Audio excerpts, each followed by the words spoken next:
Bonsoir à tous. Toujours un plaisir de nous retrouver pour cette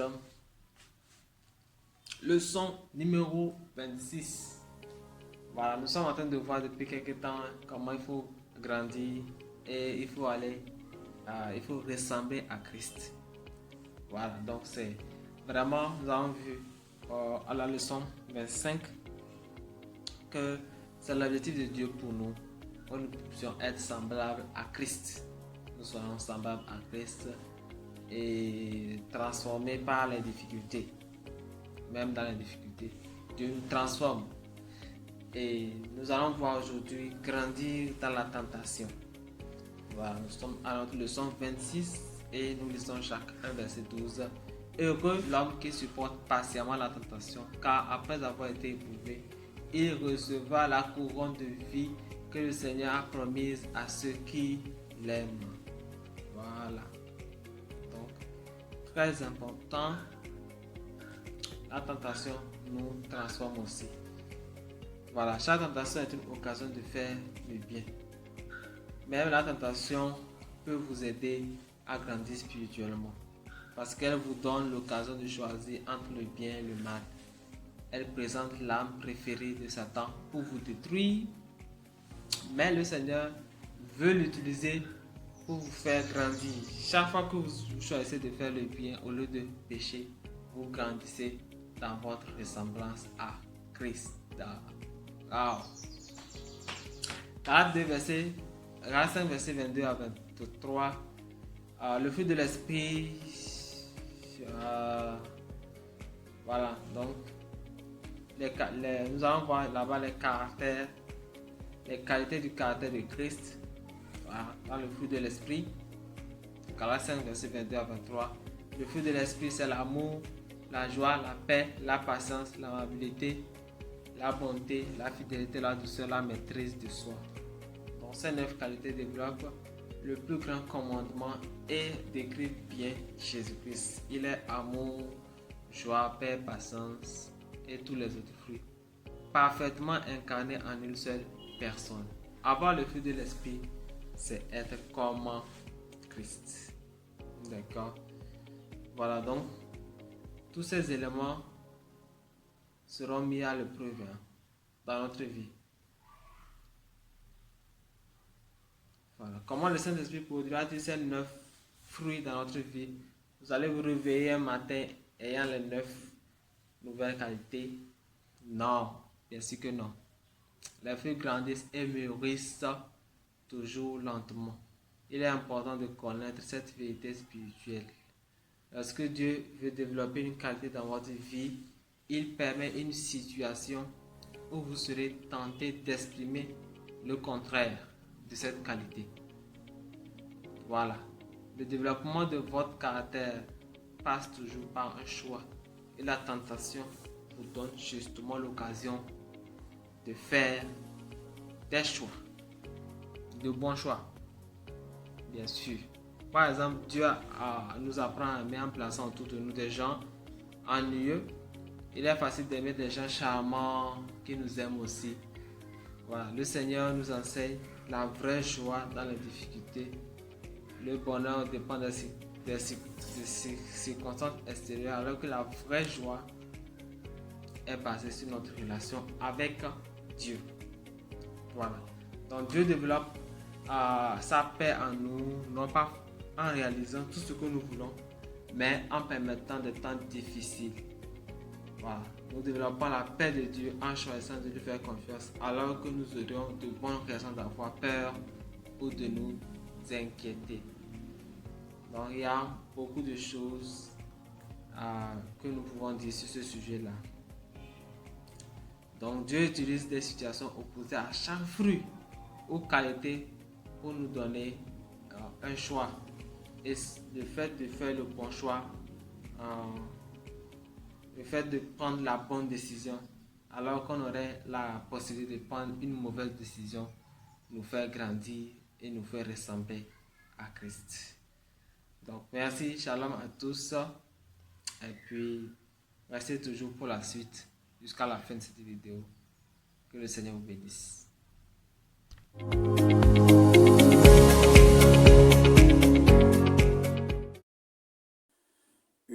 Shalom bien-aimés, recevez mes sincères salutations.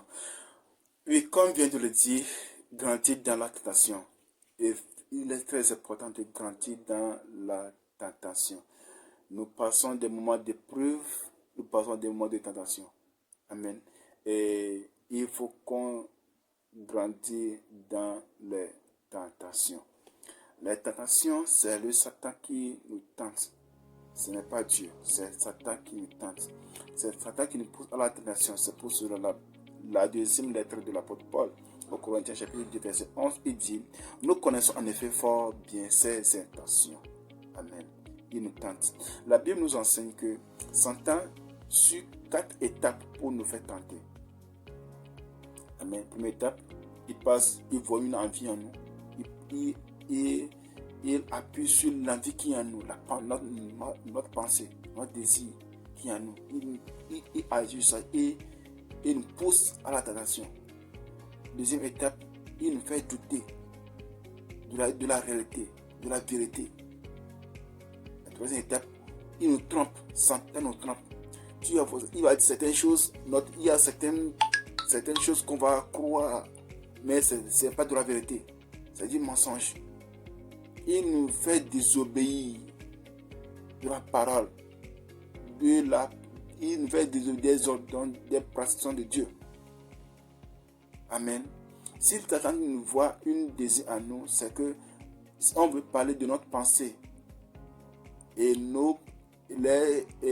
ces envies viennent de l'intérieur et non de l'extérieur. Amen.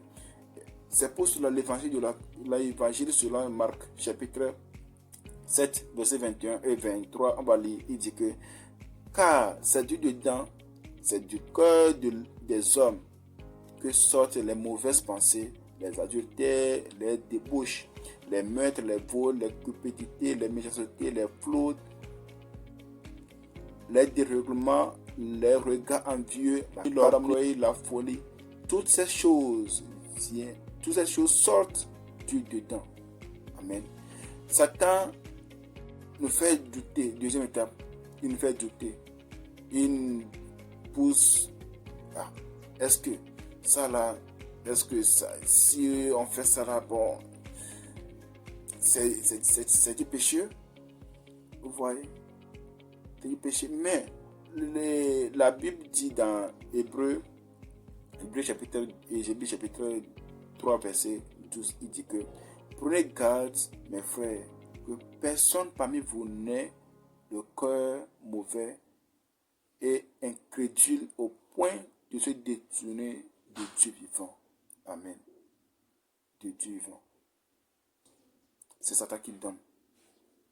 Donc il faut s'y croire. Et troisième étape, il nous trompe. Nous savons bien que Satan est le père du mensonge. Si nous lisons l'évangile selon Jean, chapitre 8, verset 44. Satan est le père du mensonge. Il ment. Il parle, il donne il parle, mais ces paroles sont seulement des paroles de la tromperie, du mensonge. Et il nous fait désobéir, la désobéissance. En effet, en réalité, tous les humains tout être humain est tenté quand il se laisse entraîner et prendre au piège par ses propres désirs. Ensuite, tout mauvais désir accompli et donne naissance au péché. Et quand le péché est pleinement développé, il engendre la mort. Ne vous y trompez pas, mes chers frères. Sinon, Jacques chapitre 1, versets 14 et 16. Soyez bénis, soyez richement bénis. Suivez-nous jusqu'à la fin de cette vidéo pour comprendre encore. Et il faut savoir bien que avant de vaincre la tentation, il faut refuser de vous intimider. Et la vidéo qui va suivre, on va voir comment vaincre la tentation. Il faut bien noter que ça passe par la tromperie. Il passe par la désobéissance. Il passe en vie pour nous tenter. Soyez richement bénis. Et il faut refuser de vous intimider. Amen.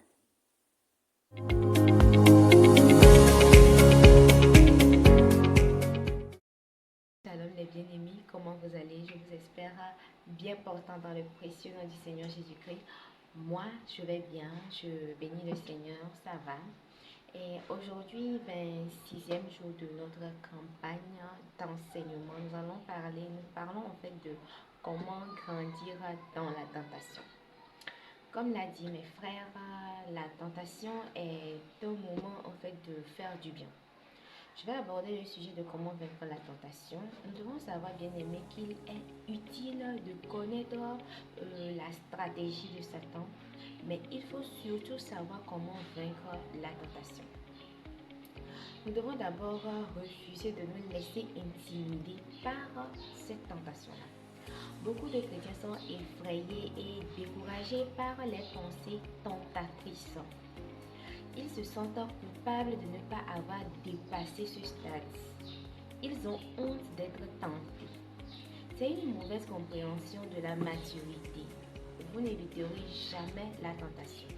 Jésus même a été tenté. Alors, être tenté, c'est normal, je peux dire ça ainsi.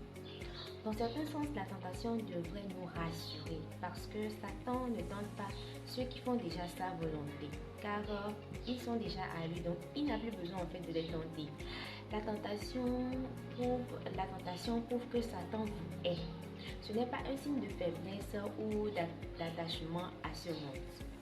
Elle fait partie de la nature humaine, obligée de vivre dans un monde déchu. Elle ne doit donc pas vous faire peur ni vous décourager, bien aimé. Par exemple, beaucoup ne connaissent pas la différence entre l'attirance physique ou l'excitation sexuelle d'une part et la convoitise d'autre part. Pourtant, ce n'est pas pareil.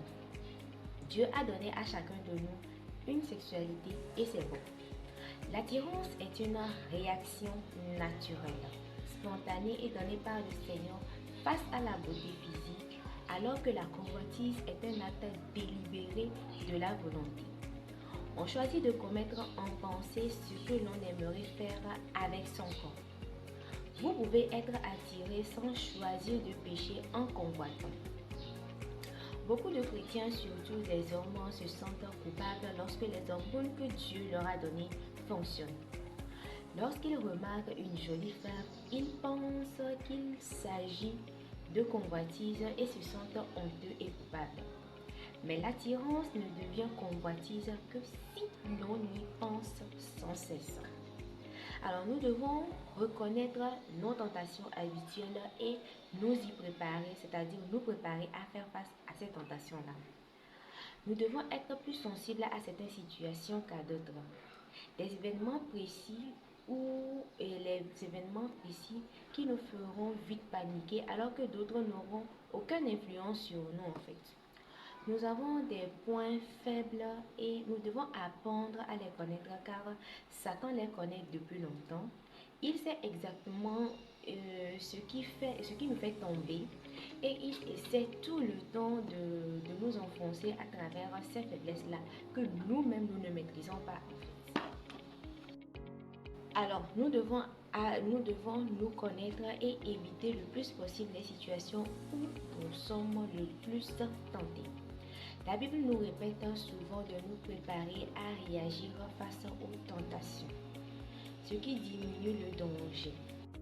Quand nous sommes plus préparés, nous réduisons en fait le danger de tomber en fait dans la tentation.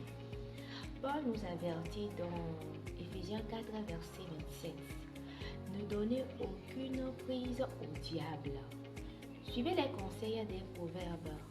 Genre Proverbe 4, verset 26 à 27 ans, qui dit « Réfléchis au chemin que tu vas prendre. Ne t'en écarte ni à gauche ni à droite. Tiens-toi éloigné du mal le plus possible. » Je vous remercie.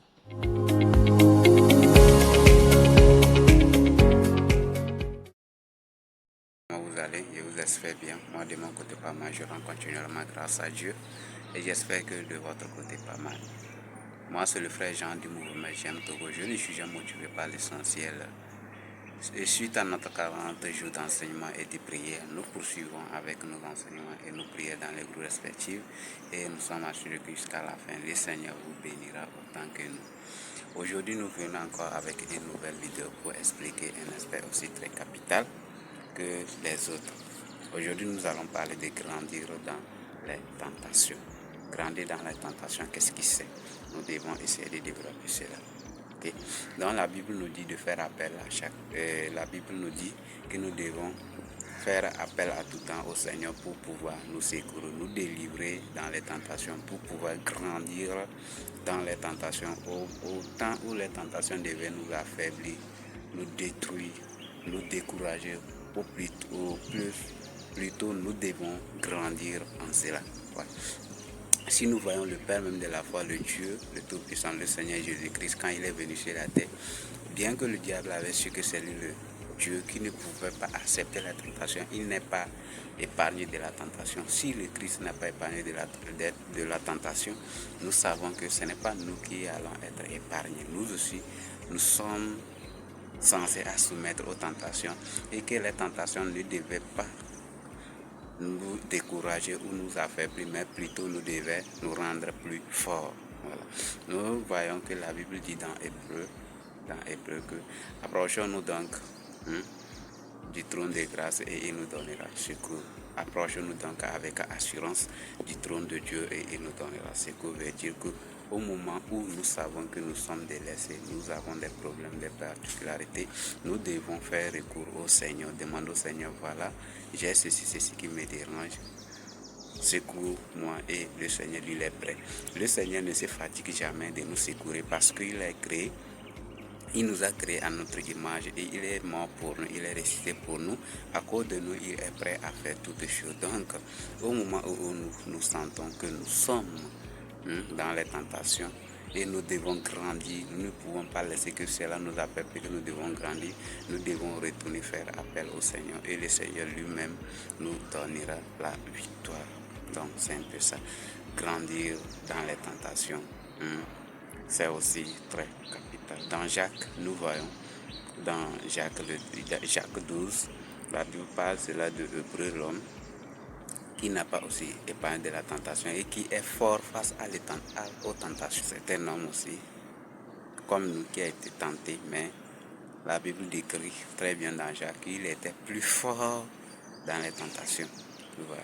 Donc ce qui vient pour l'affaiblir, lui, au contraire, ça le rend plus fort. Donc, soyons affermis dans la parole de Dieu et ne nous laissons pas à la tentation. Et quand nous sommes face à cela, nous devons prier, nous devons faire appel à Dieu, demander le secours à Dieu et Dieu nous délivrera. Merci beaucoup. À bientôt.